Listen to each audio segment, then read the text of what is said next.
position, a little bit of a pop through into here, lifting them again. Some of us are struggling more, try to lift some with straight legs. Really difficult to do that because then it's all your back and your arms up to your work. So as you lift, kind of squat under, so you end up in a bit of a deadlift position, makes it much easier to lift. And then from here, as his feet start dropping, start stepping backwards. Okay, so first submission, just wrapping round into a rear naked choke. Okay, we've got some face bar stuff. Yeah, don't go mean with this, but a lot of competitions you're not allowed to do it. But I think it's good to kind of practice as long as you're not a dick with it in training. But this arm's going to go across his face, thumb goes underneath the nose, palm on palm, and then just a little bit of a pull.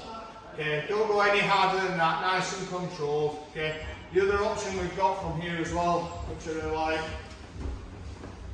is an arm bar. So don't rush it, still step across in, a little bit of a pop up, control one side, and then from here into your arm bar position. I'm not going to be too prescriptive because I just want you to have this as a technique that you start adding into your game. But there's a couple of ideas.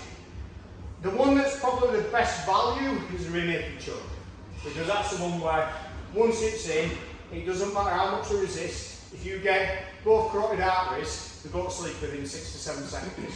Okay, arm bars, people can choose to have their arm get broken and carry on fighting. Face bars, similar sort of thing. A choke, you don't argue with it, you just go to sleep. Then you piss yourself, then you shit yourself, then you eventually die, then they throw you in the back. Okay? Keep it going. No one dies! 1, 2, 1, 2, 3. So we're trying to stop the 2 carotid arteries on either side of the neck delivering blood to the brain. Okay? So we need to make sure that both of those sides, yeah, have something squishing them. Alright? So this is where our elbow is really important. A few of us at the moment kind of got our elbow on a joint angle where it's kind of on here. Use the chin as a little bit of a guide. So as I slide this arm through, yeah, my elbow is in line with his chin. This means that this side is blocking this side and my bicep's blocking the other.